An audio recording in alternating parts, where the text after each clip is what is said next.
Ladies and gentlemen, this segment will abide by YouTube policies, and I'm simply actually reading from U.S. Senator from Missouri Josh Hawley's own website, and I'm also going to read from an article, an NBC News article, U.S. still hasn't ruled out accident in laboratory. And the Yahoo News article, Hawley, Braun proposed bill requiring Biden to declassify the origins of you-know-what. So I'll refer to you-know-what, which is, of course, the pandemic. I'll speak in a roundabout way just to ensure that YouTube policies are taken care of. But here, this is Thursday, April 22nd. We're now Friday, but here, today U.S. Senators Josh Hawley, Republican, Missouri, and Mike Braun, Republican, Indiana, introduced the Origin Act of 2021 to require the Biden administration to declassify intelligence related to any potential links between an institute and the origins of you-know-what. This is a quote from Senator Hawley. Basically, he said, for over a year, anyone asking questions has been branded a tinfoil hat type person. The world needs to know if this was the product of negligence.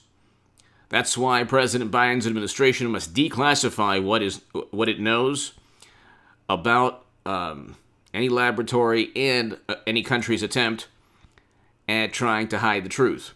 So, this is very interesting. And it's interesting also that, let's see, the Washington Post as well, and I'll link this also, the Washington Post as well published an opinion, the editorial board, the U.S. should reveal its intelligence about the laboratory in a certain country that the pandemic is linked to. So, the United States possesses classified intelligence information about what's taken place, about the origins of what's taken place throughout the world. And basically, it's interesting. This article is talking about exactly actually backing Braun and Hawley. That's a very good thing. It's the type of thing that it's the type of legislation, or it's the type of politics that is needed. Notice how you don't have any Democrats pushing for this. They don't care. This has been, unfortunately, it's horrible to say, and hit subscribe to this channel right now. It is horrible to say, but politically, it's been shutting down states, making people dependent on, shutting down economies, and making people dependent, making the livelihood of millions dependent on Democrats pushing or the government in general giving stimulus. That's been politically the best thing possible for the Democratic Party. Why? Because Democrats they're not good at passing legislation that is transformative. They want to be known as the political party that will take care of you. What they don't want to be known or remembered as, or the truth, they don't want the truth to be known, which is that they'll tank your state economy because science, and then they'll say, well, we'll give you a greater stimulus. Yeah, but you've tanked the economy.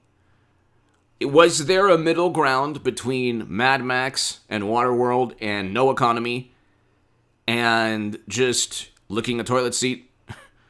Was there a middle ground between, when I say, between, coughing in a person's face and, being reckless?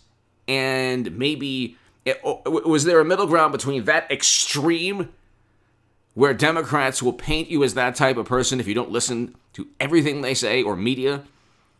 So you have one extreme, and then you have, well, we have to shut down the economy for science. And because science. And you look right now, the states that have the most draconian policies have the worst outcomes. Florida did a million times better than the people than New Jersey and New York. And God bless the people of New Jersey and New York. Everybody was blindsided by this. Could President Trump have done better? Sure. But he addressed the issue in late January. Early February, the Senate, during the first impeachment, the Senate cleared him. Okay? He was acquitted. Democrats didn't care about that. Look at the State of the State addresses for Andrew Cuomo and Whitmer and Phil Murphy and all of these Democratic governors. They presided of Pritzker in Illinois. They presided over the worst outcomes, according to the New York Times statistics. And any discussion of, President Trump, and by the way, he rightfully criticized LeBron James for a tweet that made no sense. And Twitter, of course, did nothing about it. But I'll talk about that in a second. By the way, I will have a live stream later this evening at around 8 p.m., so be there. But you had a situation, ladies and gentlemen, where the media, the Democratic Party, it was an election year, they said, oh my God, it's Trump's fault. They elevated people like Andrew Cuomo. The smartest people in the room told you that it was all Trump's fault. Every allegation or accusation against him is, well, we could have been more prepared had he warned us earlier. It's like he had the same, like the Bob Woodward, oh, well, he was keeping this information. No, he wasn't. What he was talking about in that quote, that phone conversation or that, interaction between Bob Woodward, everyone knew. There were articles saying millions could lose their lives. There are always articles like that. This time it shut down the entire planet. But one country, Sweden, did not shut down. And you look at these states that didn't have draconian policies, that didn't have heavy-handed policies, they did the best. Go look at the Bureau, not only the Bureau of Labor Statistics, Republican states have done the best. Fact. Go look at the New York Times statistics. Republican states in aggregate, red states in aggregate, have done the best. Categorical. That's not even up for debate. In terms of aggregate numbers, 7 of the top 11 states with the greatest number of lives lost, around 40% of all the lives lost in this country, are in 7 Democratic-run states with that are blue states that always vote blue. Almost all of them have Democratic governors. The top 4 highest per capita rates are in Democratic-run states. That's not Trump's fault. And you look, ladies and gentlemen, at what took place. It derailed the entire planet. This was very serious. It is very serious. But you look at statistics and numbers and what Democrats have allowed, Democratic voters have allowed media and their own hysteria regarding this and everything else pertaining to the Trump administration to lead them to ignore the actual numbers, okay? 34% of the lives lost in this country were in elderly care facilities. The majority of the lives lost in this country were people who were above 60 years old. The vast majority. And closer to 80. With pre-existing conditions. That doesn't mean that I'm not trying to say I'm not at all trying to mitigate, or yes, it's very serious and everyone should take it very seriously and do what your doctor says. Fine. Absolutely. But you look at the numbers and the question is, A, could there have been a different path to shutting down the entire United States economy where you could perhaps allow the economy to move on, keep vulnerable people with pre-existing conditions at home, or, protect them, find ways to protect them while at the same time allowing society to run. And then if the rebuttal was, well, you can't control it, and what about grandma? Look what Andrew Cuomo did to grandmothers and grandfathers.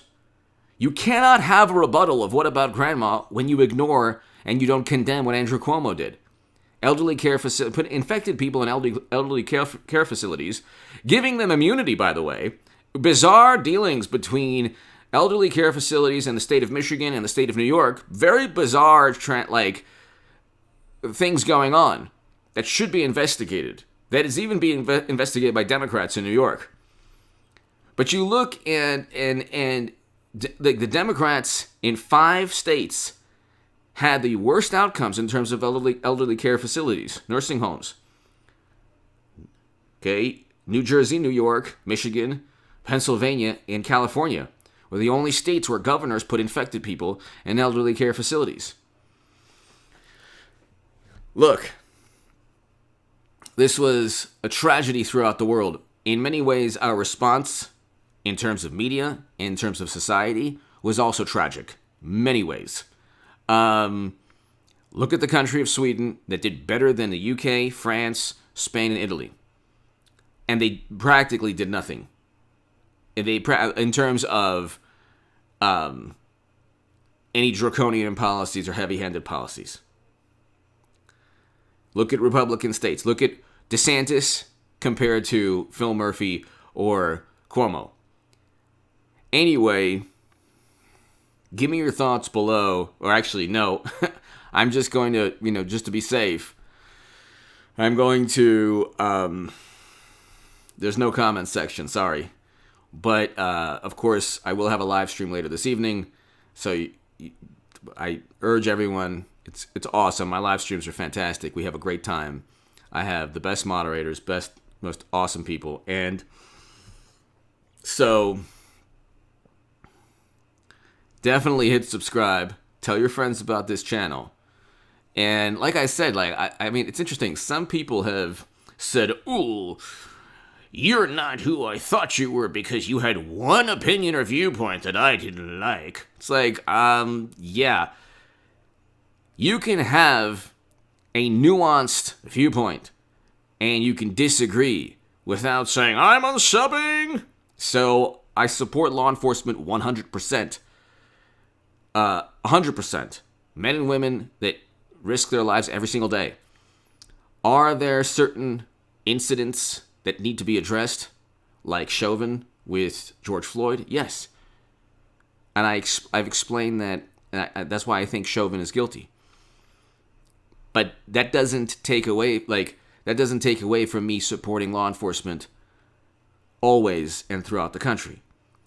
Again, if you can't understand that vantage point, it's actually a very rational and reasonable and logical vantage point. But anyway, some people are like, oh, I'm unsubbing because you said that. I was like, what? Anyway, give me your thoughts below. Hit subscribe right now. Thank you. Or actually, don't give me your thoughts, but hit subscribe. Be here later tonight for the live stream.